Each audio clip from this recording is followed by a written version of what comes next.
Summary: How Germany plans its cities and transport. Imagine Germany has a very detailed and organized system for deciding where to build houses, roads, and railways. This system ensures everything works together efficiently, safely, and with the environment in mind. Point 1. It's a team effort across different levels. Planning doesn't happen just in one office. It's a coordinated effort between different levels of government.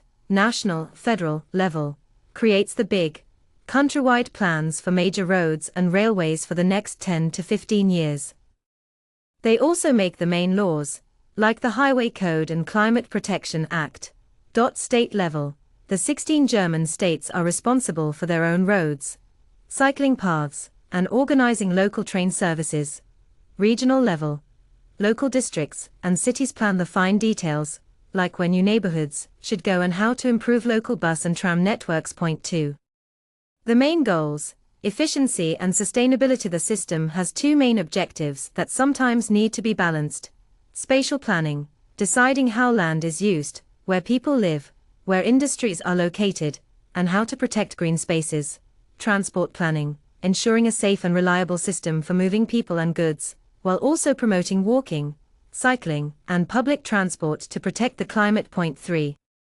Lots of rules and guidebooks to make sure a road in one city is as safe as a road in another. Germany uses many detailed rulebooks and guidelines for everything from designing a highway to installing a traffic light.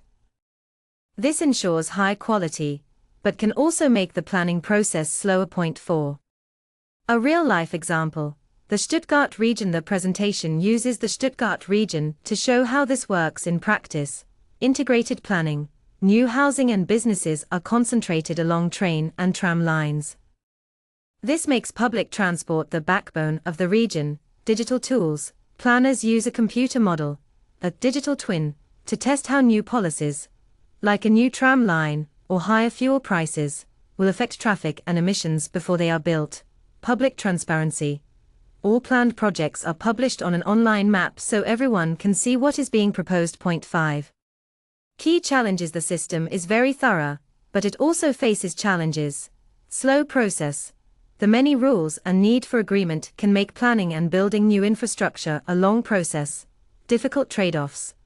It's hard to balance competing goals, like the demand for more roads with the need to reduce emissions and protect the climate. In a nutshell, Germany's strength is its structured, multi-level, and detailed planning system that aims for high-quality, sustainable cities and transport.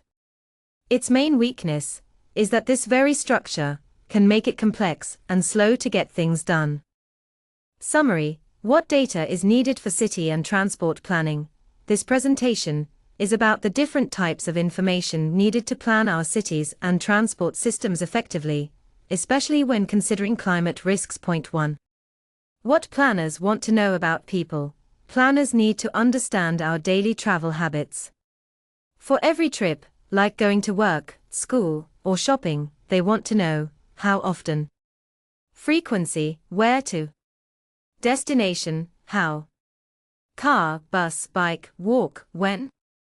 Departure and arrival times, which route. The path taken, to. What information is actually available? Luckily, a lot of this data already exists from various sources: road and public transport maps, detailed maps of streets, bus routes, and train lines are available from sources like OpenStreetMap and official national datasets. Land use and population data. Planners use census data to see where people live and work, and how many jobs are in different areas. Traffic counts. Sensors on roads count how many vehicles pass by each day. Travel surveys, large national surveys ask thousands of people about their travel habits, showing trends in how people get around, e.g., walking, cycling, driving. Real-time travel data. GPS data from vehicles, like from TomTom, shows the actual speeds on roads, helping to identify congestion. Point 3. Bringing it all together. Projects like Urban Act aim to combine all this different information: maps, population data, transport options, and travel demand, into one big database. This helps cities make better plans to be climate-friendly by encouraging walking, cycling, and public transport. Resilient, by understanding which transport routes are most at risk from climate impacts, like floods, and making them stronger. In a nutshell, to build better, safer, and more efficient cities for the future, planners use a wide range of data about how we live and move. By combining this information, they can make smarter decisions. The big idea in simple terms: this document is like a recipe for creating a simple city traffic model using free, online data. The main goal is to answer questions like: is this city easy to get around? And how can we improve the roads, without needing to collect lots of expensive, local data? How it works: the two main steps. Step 1. Gather the ingredients, the generic database, instead of doing new surveys. The method uses data that already exists for the whole world, population data, from a project called GHSPOP, which estimates how many people live in different areas. Map and road data, from OpenStreetMap, like the Wikipedia of maps, which shows all the streets, buildings, and points of interest. Boundary data, from GADM, which defines country, state, and district borders. This data is then cleaned up. For example, it removes people from places where no one actually lives, like airports, forests, and shopping malls. Step 2. Find the important places, the network structuring. This is the smart part. The method figures out which locations in a city are most important to connect. It does this by 1. Making a city spotter list. It uses OpenStreetMap to find key places and groups them into categories. Startled smiley.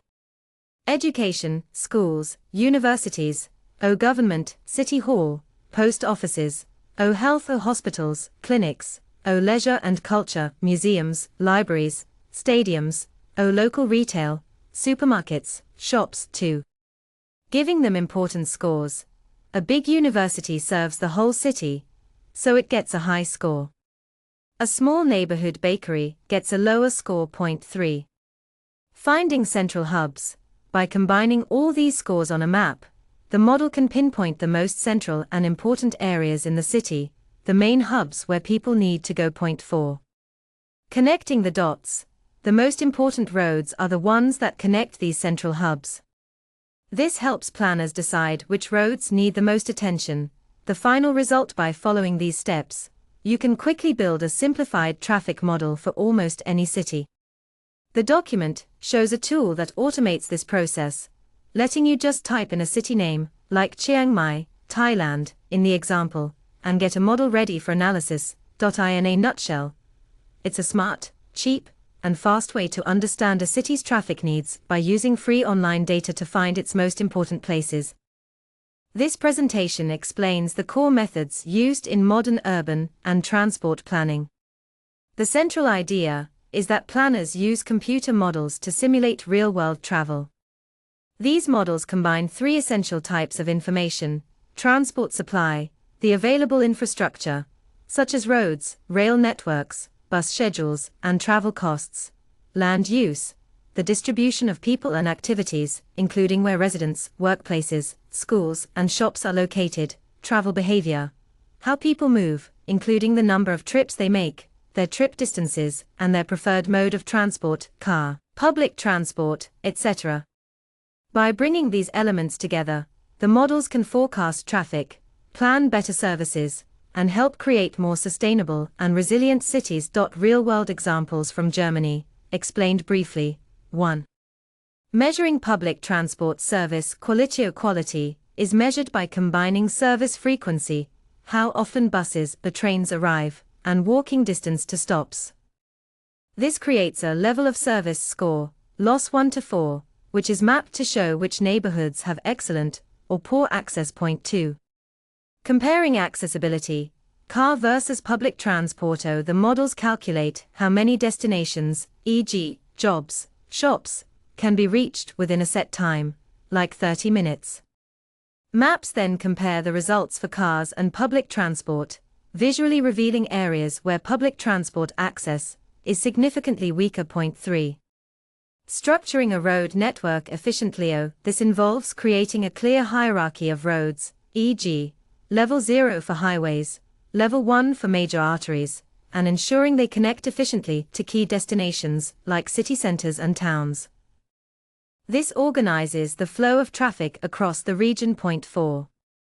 Inside a travel demand model, inputs and outputs. Inputs, the detailed data on road or rail networks, population groups, workers, students, retirees, locations of schools and shops, and surveys on travel habits. Outputs, the predictions. The model produces practical results like maps of traffic volumes, public transport usage shares in different areas, and estimates of travel times and emissions, helping planners test and justify their decisions.